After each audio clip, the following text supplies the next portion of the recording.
સત્સંગની શુભ રીતિ. સ્વામિનારાયણ ભગવાનની જય, અક્ષર પુરુષોત્તમ મહારાજની જય, ગુણાતીતાન સ્વામી મહારાજની જય, ભગતજી મહારાજની જય, શાસ્ત્રીજી મહારાજની જય, યોગીજી મહારાજની જય.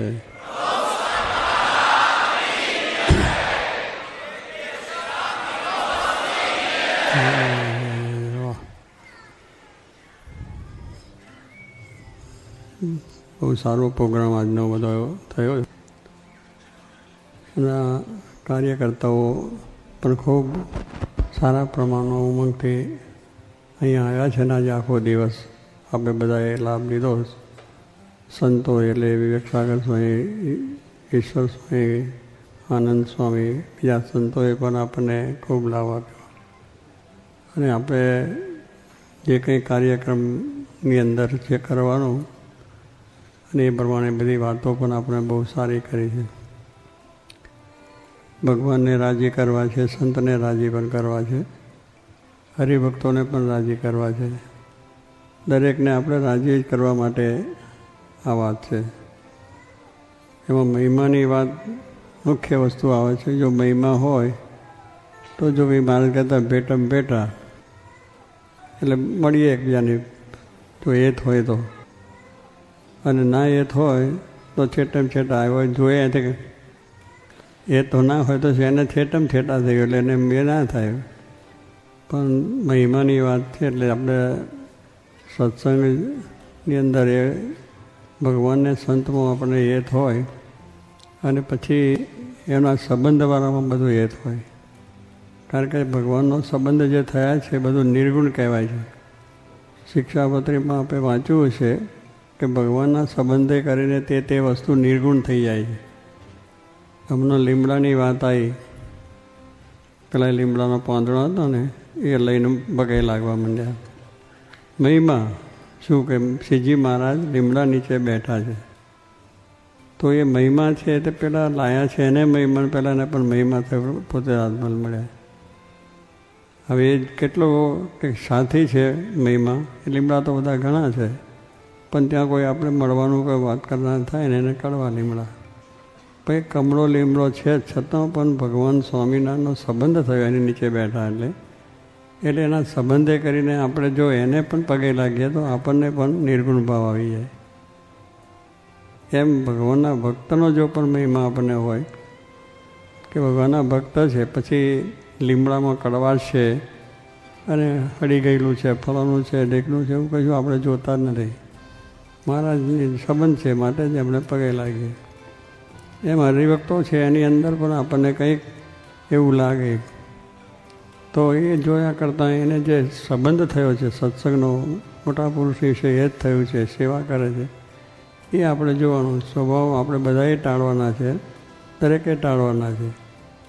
એટલે એ જો આપણને હશે મહિમાનો તો સ્વભાવ પણ ટળી જશે, મોટા પુરુષનું પણ વચન પડાશે અને સારું થશે. વૃંદાવન, અમને અયોધ્યા, મથુરા બધે જઈએ છીએ તીર્થ કરવામાં. તો ભગવાન રામ અયોધ્યામાં અહીં બેઠા હતા, અહીં વાત કરી, અહીંયા કેટલા વર્ષો, લાખો વર્ષ થઈ ગયા તો હતું જઈને તે જગ્યા પર પગે લાગીએ. એક મહિમા છે કે અહીંયા ભગવાન રામ બેઠેલા હતા, અહીંયા સીતા રોટલી બનતા હતા, અહીંયા ફલાણું. હવે એ કેટલું બધું આપણને મહિમા છે કે આવું થઈ ગયા છે. એના સંબંધમાં જો આપણે પણ એ કરીએ તો આપણને પણ એ ગુણ બધા આવી જાય. વૃંદાવનમાં જાઓ તો કૃષ્ણ પરમાત્માની લીલાની વાતો થાય. ગોકુળમાં જુઓ તો કૃષ્ણ પરમાત્માએ અહીં લીલા આ કરી તે કરી બધી. એટલે શું કે આ બધું સંબંધે કરીને નિર્ગુણ કહેવાય છે. એમ સ્વામી કહે છે કે ભગવાનના સંબંધે કરીને ભગવાનના ભક્તો પણ નિર્ગુણ થઈ જાય છે. પછી નિર્ગુણમાં બીજું જોવાનું ના હોય. દેખાય છતાં નથી દેખાતું આપણે કરવાનું છે તો આપણને આ શાંતિ થાય. શિબિરનો અહીંયા આવ્યા છે, શિબિરો થાય છે ને આપણે સાંભળીએ છીએ, કરીએ છીએ, આજે સાંભળી છે. પણ આ બધી વસ્તુનું જ્યાં સુધી અંદર દૃઢતા ના થઈ ગઈ હોય, મહિમાનીથી એનો આપણે વિચાર ના કર્યો હોય ત્યાં સુધી ચાલે કે હવે તો વાતો થાય. પણ હવે આવો માણસને હોય એને કંઈ આપણે એ છે જોગી મહારાજની દ્રષ્ટિએ આપણે જો જોઈએ તો જોગી મહારાજને કોઈના માટે અભાવ નહીં. એ પોતા સત્સંગમાં આવ્યો છે એ જ જુએ કે સત્સંગમાં આવ્યો છે એટલે સારો છે, આ સંબંધમાં આવ્યો છે સારો છે. આટલા દાડાની અંદર એક આવું ચાપડું હતું, છોકરાએ ચોરી કરી અને ચોરી કરી એટલે બીજા યુવકો કાર્ય કરતા આવડે તેને જોયો લઈને એને બરાબર મેથી પાક આપ્યો થોડો અને ભર્યું ચોરી કરી છે આમ છે તેમ કહ્યું. પછી બીજા કહે છે આપણે સ્વામી પાસે લઈ જઈએ એટલે વધારે શિક્ષા થાય એની. એટલે બધા લઈને જોગી મહારાજ જ્યાં રૂમમાં હતા ત્યાં ગયા. ત્યાં જઈને કહ્યું કે આ સ્વામી આ છોકરાએ ચોરી કરી. સ્વામી શું કહે છે, આ તો ચોરી કરે એવો છે નહીં, મુક્ત છે. પેલા બધા ઢીલા પડી ગયા કે આપણે જેને ચોર જોઈએ છે એને જોગી મહારાજ મુક્ત જોઈએ. કેટલી મોટી દ્રષ્ટિ, વિશાળ દ્રષ્ટિ જેને કહેવાય આ વિશાળ દ્રષ્ટિ છે. હવે એવા પુરુષ મળ્યા છે તો એમની જે દ્રષ્ટિ છે દ્રષ્ટિ આપણે મેળવીએ તો કોઈ જાતનો સત્સંગમાં વાંધો ન હોય. દરેક રીતે આપણે સારી સેવા થાય, મહિમા સમજાય, એકબીજાના પ્રત્યેનો પ્રેમ વધે. પણ આવીને અહીં જોયા જ કરીએ કે આવું છે ને તેવું છે ને ફલાણું છે. પણ ભાઈ એ મંદિરમાં આવ્યો છે એટલું સારું છે, સુધરશે. બહાર કોઈ સુધરવાના નથી. બહાર જઈએ છે તો બગડશે, અહીંથી હશે તે ત્યાં જશે તો બગડવાના જ. બગડેલા અહીં આવશે તો સુધરશે, કારણ કે આ વાતાવરણમાં રહેવાનું. એટલે દરેક વસ્તુની અંદરનો આ દ્રષ્ટિ આપણો છે તે જોઈએ તો કોઈ વાંધો આપણને ના આવે. પણ આપણી જોવાની દ્રષ્ટિ જ એવી છે કે જે આ છે ને આવો છે ને આવો છે નહીં. અહીં પછી વાતો પણ એ જ કરીએ. હવે મંદિરમાં ભગવાનના દર્શન કરવા આવ્યા છે, અહીંયા આગળ મહિમા સમજવા આવ્યા છે અને અહીંયા પછી આપણે વાત કરીએ કે ફલાનો આવો ઢીકનો 5 ભેગા થઈને પછી એ વાત કરીએ અહીંયા આમ થાય છે ને અહીંયા આમ થાય છે ને ફલાણ થાય. એટલે આપણા ઘરમાં જોઈ લો, આપણે પોતે જોઈ લો કેવા છે. આરસીમાં મોઢું દેખાય છે આપણું, એમાં નાકે ટેડું હોય ને આંખ જરા હોય, નહીં દેખાતું? તે ઘડી કંઈ દુઃખ થાય છે આંખને કે આંધળો છે મારો એને, પણ એને રાખી સારી રીતે સાચવીએ છીએ. એમ આપણે જ્યારે આપણા અંગની છે કે આપણા કુટુંબની છે કે આપણા બધી વાતોની અંદર કોઈ અભાવ આવતો નથી. અને એની માટે પાછા આપણે મરી મટીએ છીએ છેક સુધી. તો સ્વામી કહે છે એવી વખતે આ પણ સત્સંગ છે. સત્સંગ એક મોટો આપણે કહે છે એને સંબંધે કરીને આપણું કામ થાય છે. એટલે આ બધી વાતો સાંભળવાની બધી સારી વસ્તુ છે. હમણાં જ આપણે જોયું કે વાતો મોટી થાય, સત્સંગની વાતો બધી જ કરીએ, પણ સ્વામી સમય આવે મિયાં ફસકું થઈ જવાય. જોગી મહારાજ એક વાત કરતા હતા કે ગામની અંદર બધા લોકો રહેતા હતા અને બધાને સમૂહમાં જવાનું હતું. લગ્ન થતું છોકરાનું છે એટલે જાન લઈને જવાનું.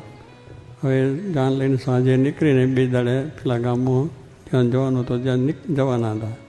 પણ વચ્ચે જંગલ આવતું હતું અને જંગલમાં થઈને જવાનું એટલે સિંહ ને વાઘ ને ચોર ને બધા ડાકુ ત્યાં વચમાં મળે. તો એમ કે કોઈ સારો માણસ એવો મળે બહાદુર તો આપણે સાથે લઈએ. તો એક મિયાં ભાઈ બેઠા હતા, ત્યાં બધી વાત કરી. પેલા એ સાંભળી કે હું આવીશ કે કેમ શું છે, તમારું નામ શું? તો મારું નામ શેરખાં, સાત શેરખાં. શેર એટલે સિંહ વાઘ જેને કહીએ કે એ બધાને હું એક શેરને મારી નાખું એટલી મારી તાકાત છે. આવી બધી બહુ બહાદુરની અને છટાની વાત કરી એટલે પેલા રાજી થયા કે ભાઈ તારા હવે એમને લઈ લો આપણે ભેગા. તો જેથી કરીને લીધા.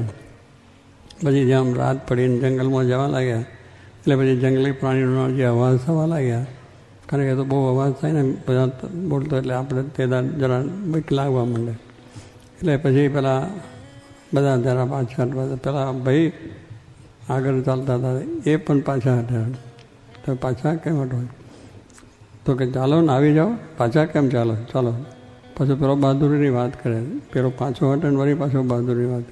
એમ કરતાં થોડે હરે ગયા અને પેલા વાઘને સિંહ બધા હામાં આવી ગયા એટલે એકદમ પોતે પાછો હટી ગયો અને બધાથી પાછળ છેલ્લો જતો રહ્યો. એટલે કે આમ કેમ કર્યું? કે તું કહેતો ને તો 7 શેરખાં છું હું, તો આમ 7 જો સિંહ આવ્યા તો મારી નાખું, વાઘ આવ્યા તો કરી નાખું. આટલી બહાદુરીની વાત કરતા. તો કહે છે મારી માએ તો મારું નામ હુલામ નામનું શેરખાં રખાયેલા કે મેં તો મિયાં ફસકું હે. જો સમય આવે મિયા ફસકું થઈ જાય. એટલે ખોટવી કાટલી બહાદુરીની વાત કરીએ, પણ જીવમાં જો ભગવાનને સંતનું બળ ના હોય, સત્સંગનું બળ ના હોય તો મિયા ફસકું થવાય ગમે તે કાર્યની અંદર. કાર્ય આપણે સત્સંગનું જ કરવાનું, પણ સત્સંગની અંદર એવું થઈ જાય તો એક દ્રઢતા. એટલે કહેવાનું શું કે આપણા જીવનની અંદર સત્સંગની દ્રઢતા, મહિમા, નિશ્ચય, દ્રઢતા, નિયમ ધર્મની દ્રઢતા, આ બધું ના હોય ત્યારે એ થઈ જાય છે.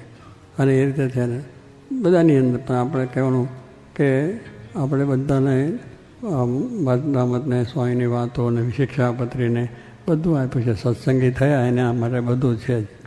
આપણે વાંચીએ છીએ ખરા, સાંભળીએ છીએ ખરા, પણ એની અંદર દ્રઢતા થઈ નથી. દ્રઢતા થઈ હોય તો એ માણસ કોઈ દિવસ ક્યાંય કોઈ ઠેકાને એનો સત્સંગનો ભંગ ના થાય, નિયમનો ભંગ ના થાય. કારણ કે દ્રઢતા થઈ કે ભાઈ આ ના થાય, આ ભગવાનને સંતને ગમતું નથી, સંતને ભગવાનને આ વસ્તુ ગમતી નથી, એટલે મારાથી બહારનું ખવાય નહીં, બહારનું જોવાય નહીં, ગમે તે સંતોષન થાય નહીં, અને સત્સંગમાં કોઈનું અપમાન થાય નહીં, સત્સંગમાં પણ આપણે નિમાણી પણ રહી. આ બધી વસ્તુ આપણને એ થઈ જાય. પણ એ ના હોય તો પછી આપણા મનનો ડગમગ થાય. ડગમગે દિલ જ્યાં સુધી નવો ભ્રમ પ્રકાશે, વેગે વહેતા વારીમાં પ્રતિબિંબના બાસે. પાણી વહેતું હોય, વરસાદ વરસે વહેતું હોય, બધું નદીઓમાં બધે વહે છે. હવે તે રીતે તમે આમ મોઢું જોવા જાઓ તો દેખાય ખરું, દોડા પાણીમાં આપણું મૌન દેખાય નહીં, અને એક થાય. એમ આપણું મન જો ડગમગ, આ સત્સંગ છે તો નિર્મળ છે, એકદમ પવિત્ર છે. આપણે ત્યાં જઈએ છીએ હરિદ્વારમાં, હડકી પેટી ઉપર લોકો બધા નાહે છે. પાણી એટલું બધું નિતળ હોય, સ્વચ્છ હોય છે. નીચે જે વસ્તુ નાખી હોય તો પણ ત્યાં દેખાય અંદર. આટલા પાણીમાં હોય પણ નીચે વસ્તુ છે. કારણ કે પાણી ઠરી ગયું છે, એની અંદરથી તમામ કચરો નીકળી ગયેલો છે. તો એની અંદર જોવાથી આપણું વસ્તુ છે શીખાય. એટલે શું કે એ પ્રમાણે આપણે કરીએ છીએ તો ડગમગે દિલ. પણ હવે એમાં થાય કે ના ના તો પાણીમાં આવું છે ને તેવું છે ને ફલાણું છે ને, તો પછી આપણે એનું સુખ ના આવે. એમ ભગવાનને સંત અને આ બધો એમનો સત્સંગ સમુદાય એ બધું સ્વચ્છ છે, એ સારા જ છે. એની અંદર કાંઈ જોવા જેવું નથી. જે જોવાનું છે આપણાની અંદર છે બસ. પહેલું તમે આપણે એક જ કહે કે હું સૌથી ખરાબ, સારા છે. જો ગુણાતાન સ્વામીએ વાત કરી છે કે આ બધા છે એ સમજે છે, પછી કોઈ સમજતો ના હોય, અભણ હોય ને ગમે તે હોય ને ગમે તે નાત જાતનો હોય, પણ સત્સંગમાં આવ્યો છે અને એ બધા સત્સંગને માર્ગે ચાલ્યા છે, એ બધા સારા જ છે. એટલે ગુણાતાન સ્વામીએ કહ્યું કે સત્સંગની અંદર આપણે દ્રષ્ટિ રાખવાની છે કે બધા સમજે છે અને હું ના, પણ આ બધા કરતાં હું સમજું છું. આ તો મૂર્ખનો રાજા છે, બેવકૂફ છે, એને ક્યાં આવ્યું? હવે ભાઈ તું ભાઈ બેવકૂફનો રાજા છે, એનું તને ખબર પડે છે કે આપણે કેટલા ભગવાનના આજ્ઞા, ઉપાસના, નિયમ ધર્મ ડરતા છે. દરેકને આપણે હોમો જુઓ તો આપણામાં બધું દેખાય છે અને બધી વસ્તુ છે. એટલે આપણું જેમ કહ્યું ને સ્વચ્છ, એટલે મહિમાની દ્રષ્ટિ છે, નિશ્ચયની દ્રષ્ટિએ છે, સંબંધની દ્રષ્ટિએ છે, કંઈ વાંધો નહીં આવે. માટે આપણી એક વસ્તુ છે કે જ્યાં સત્સંગમાં આવ્યા છે એ આપણું જ કલ્યાણ થાય, આપણો માટે આવ્યા છે. પણ બધાનું જોયા કરશો તો એના અવગુણ આપણામાં આવશે અને આપણા ગુણ છે જતા રહે છે. દરેકમાંથી સ્વામી કે દરેકમાંથી સારી વસ્તુ તમે લઈ લો તો તમારી પાસે બધી સારી વસ્તુ આવશે. તમે એક કોઈમાં સારો ગુણ છે લઈ લો, બીજામાંથી લઈ લો, સારા સારા વીણી લો, પણ ખોટા છે જે હોય એ મૂકી દેવાના, ગમે તે હોય એની મારે. અને જે છે એટલે આ રીતે બધામાં સારું જોતાં શીખીએ તો એને ખોટું જોતાં જોતાં આપણે ખોટા થઈએ. એટલે આ બધા આપણે ટેવ શું છે કે આ બધું સાંભળીએ છીએ તોય પેલી બીજાની ભૂલ આવીને કરે કે સાહેબ પહેલાં આમ કર્યું, પહેલાં આમ કર્યું, પણ તેને કર્યું પણ તો અહીં કહેવા આવ્યો એ મોટી ભૂલ થઈ મહિમા સમજને. પણ એવી આપણી દ્રષ્ટિ નથી એટલે પછી મન પાછું પડે અને એ તે થઈ જાય કે અમારું રાખ્યું ના રાખ્યું, ફલાણું થયું, ઢીકનું થયું. બધા એને ભગવાન આપણે રસ્તે આવ્યા છે, ભગવાનને ત્યાં આપણે ક્યાં માન મોટો કરવા આવ્યા છે, ક્યાં આપણે એપરી છે કે હું બધાથી સારો છું કે મારું જ કામ થાય. આપણે ભગવાનને રાજી કરવા આવ્યા છે, તેમની ઈચ્છાથી જે મળે, એની ઈચ્છાથી જે જાતની સેવા મળે, જેવી જાતની સેવા મળે કે ના આ સેવા તો મારાથી ના થાય, આ કરો, આ સેવા આપો તો જ થાય, એવું પણ ના હોવું જોઈએ. અને આપણે એ પ્રમાણે જે કંઈ કાર્ય બતાવ્યું, જે કંઈ કાર્ય મળ્યું છે એમાં કરવું. દર વખત આપણે બધા મોટા સમયમાં એવું કાર્યકર્તાઓને કહીએ છીએ કે જે કંઈ આપણે મંદિર અહીંયા આવવાના છે એ લાભ લેવાના છે, માટે એને ગમે તે હોય, આપણો સત્સંગ હોય કે ના હોય, પણ એને કોઈ ક્રિયા આપણી હોવી જોઈએ. હાથ જોડવા, બોલાવવા, વ્યવસ્થા કરવી હતી. તો શું કે તેગડીએ કહીએ છીએ કે ભાઈ તમારે બધાએ તમારો તેગડે ક્રોધય ના આવવો જોઈએ, ઈર્ષાય ના હોવી જોઈએ કે ના તો આવો જ છે, અને એની ઉપર ઈર્ષાની પોતાની ઈર્ષા હોય એને માટે પણ કરે. એવી રીતે આપણે બધું મનમાં થતું હોય. પણ સત્સંગમાં આવ્યો છે એટલે એનું કોઈક સારું થાય એને માટે આપણે પ્રયત્ન કરવો જોઈએ. એની વાત કરીને, ચિત્ત કરીને, એને વ્યવસ્થિત સમજાવીને એને સારી રીતે સત્સંગમાં દૃઢતા કરવી જોઈએ.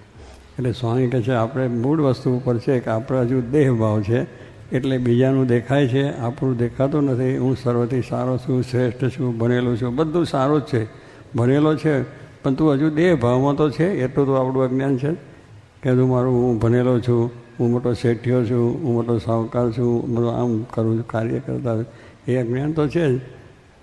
આત્મા છે. જો આત્માની દ્રષ્ટિએ જોઈએ તો આપણે કોઈ શેઠિયા નથી, સાહુકાર નથી, મારું નથી, જળ નથી, કુટુંબ નથી, પરિવાર નથી, કોઈ વસ્તુ જ નથી આત્માની દ્રષ્ટિએ. તો એ જો દ્રષ્ટિ થાય તો બધામાં સારા દેખાય, સારું બધું દેખાય. પણ એ નથી દેખાતું એનું કારણ જો આપણામાં શરીર દેહભાવ છે. દેહભાવ જો ટળે તો દિવ્યતા થઈ જાય. દેહભાવ ટળી ગયો, પડદો થઈ ગયો, જેમાં આપણે છે કંઈક વસ્તુ જોઈએ તો જે એવી ખરાબ વસ્તુ પણ એ પડદો આમ ખસી જાય તો અંદર પાછળ અંદર મંદિરે મૂર્તિનું દર્શન થઈ જાય. તો એક વસ્તુ પડદો ખસ્યો છે તો એ ત્યાંથી આપણું આવરણ ટળી જાય છે તો બધું કેટલું સરસ છે. એમાં દેહરૂપ આવરણ જ છે. આ બધી દેહનો ભાવ છે. આ હું આવો છું, હું આવો છું ને તેવો છું. ભગવાનનો ભક્ત છું અને દાસનો દાસ છું. એટલે જે કંઈ રીતે થાય આપણે કરવાનું હોય માટે શિબિરની અંદર આ બધાએ ખૂબ સારો લાભ લીધો છે. વાતો પણ સાંભળી છે. તો અહીંથી પાછું બરાબર આ જઈને એનું મનન કરો. શ્રવણ, મનન, નિધિધ્યાસ ને સાક્ષાત્કાર. આ શ્રવણ કર્યું આપણે. આ શ્રવણ કર્યું છે પછી એને શું કરવાનું? નિધિધ્યાસ. એટલે મારે યાદ કરવાનું પાછું. આ બધું છે એ આપણે લખી રાખવાનું અને સંસ્મૃતિ કરી રાખવાની. આપણે ત્યાં ગયા હતા આમાં ઈશ્વર સ્વામી કરી, આમાં વિવેકસાગર કરી. વિવેકસાગર કેટલી સુંદર બધી વાતો કરી કે બધા વચનામતના આધારે જ. હવે એ વચનામત પુસ્તક તમે વાંચો, એ જ આધાર લઈને તમે વાંચો તો બધું આપણને દેખાય કે સારી વસ્તુ છે. પણ એ પછી આપણે તો અહીંયા સ્મૃતિ ભૂલી જઈએ, પેલું પુસ્તક વાંચીએ પણ નહીં. પુસ્તક વાંચવાનું વચનામત રાખો, શિક્ષાપત્રી વાંચવાનું રાખો, વાતો વાંચવાનું રાખો, એવા ગ્રંથને વાંચવાનો. પણ આજ તો એવું છે કોઈને વાંચનની રુચિ જ ના હોય. હવે તો દેખાય એ જોવાનું પડદા ઉપર અને સાંભળવાનું છે ટીવી, બધું પેલા ચક્કરો એમાં થઈ જાય. તેનું વાંધો નથી. આપણે બધું સાધનો કર્યા છે એ કર્યા છે. સીડી બધી કરીએ છીએ ને, ભજનો સંભળાય છે, પ્રવચનો સંભળાય છે, તો એને તમે રાખો. તમે મોટરમાં રાખો, બીજા રાખો, ત્યાં તો મોટરમાં સીડી મફત બધું સંભળાય, કેટલીક વસ્તુ સંભળાય. પણ એની રુચિ જોઈએ સાંભળવાની. પણ કાં તો સાંભળ્યું, એક વખત સાંભળ્યું. હવે દરરોજ ખાઈએ છીએ એની એ જ ખાઈએ છીએ. શું ઘઉંનું છે, બાજરી, રોટલી, દાળ ભાત, શાક ને બીજું તેવું બને એનું એ જ ખાવાનું દરરોજ. તો એ થાય કે હું તો દરરોજ ખાઉં છું, મારે નથી ખાવું એવો વિચાર આવે ખરો? ના, તો તરત જ થઈ આપણે થઈએ છે મારે. તો જો એક જ વસ્તુ દરરોજ તમે ઓફિસમાં જશા છો તો એનો એ છે, ફાઇલો એની એ જ ચાલતી છે. જે કંઈ કોઈનો વેપાર હશે ને તો એ જ દરરોજ એનો માલનો 1000 ગ્રાહક આવે, લેવા બહુ સરસ માલ છે, આવો છે ને તેવો છે. વાત એની એ જ કરવાની, એના એ જ માલ બતાવવાનો. પણ શું છે કે એમાંથી આપણે કમાણી થવાની. એમ આ વાત એની એ જ છે કે તમારે ભજન કરવું, કોઈનો અવગુણ ના લેવો, ભાવ ના લેવો, સત્સંગ રાખવો, નિયમ ધર્મ રાખવા. એકની એક જ વાત છે. તો એવો કંટાળો ના હોય. પેલો કંટાળો નથી આવતો, ભાઈ પૈસા આવે છે, તો આ મોક્ષ આવે છે, કલ્યાણ આવે છે. એટલે જે આજ્ઞા થાય એમાં આપણે કરવાની વસ્તુ છે. એટલે મહારાજની આસ્થાથી આજ બધાને ખૂબ બળ મળે, સાથ થાય. આ બધું ભાતું લઈને જજો અને સુખ્યા થાવ. જોગી મહારાજને આપણે રાજી કરવા છે, મહારાજ સ્વામીને રાજી કરવા છે. દુનિયામાં એક જ છે કે મહારાજને સ્વામી, શાસ્ત્રીમાં જોગી મહારાજ, એટલે અનંત બ્રહ્માંડ રાજી થઈ ગયા. બધા રાજી થઈ ગયા. એક રાજી, બધા રાજી, અને એક કુરાજી, બધા કુરાજી. એટલે આપણે આ છે કે આપણે મોક્ષ માટે આવ્યા છે. તો મહારાજ સ્વામીની આજ્ઞા, ઉપાસના, સદભાવ એ પક્ષ રાખવો, સમસુરદો એકતા, એમાં બધું આપણને સુખ શાંતિ થશે. એટલે એવું બળ મળે એ માટે પ્રાર્થના.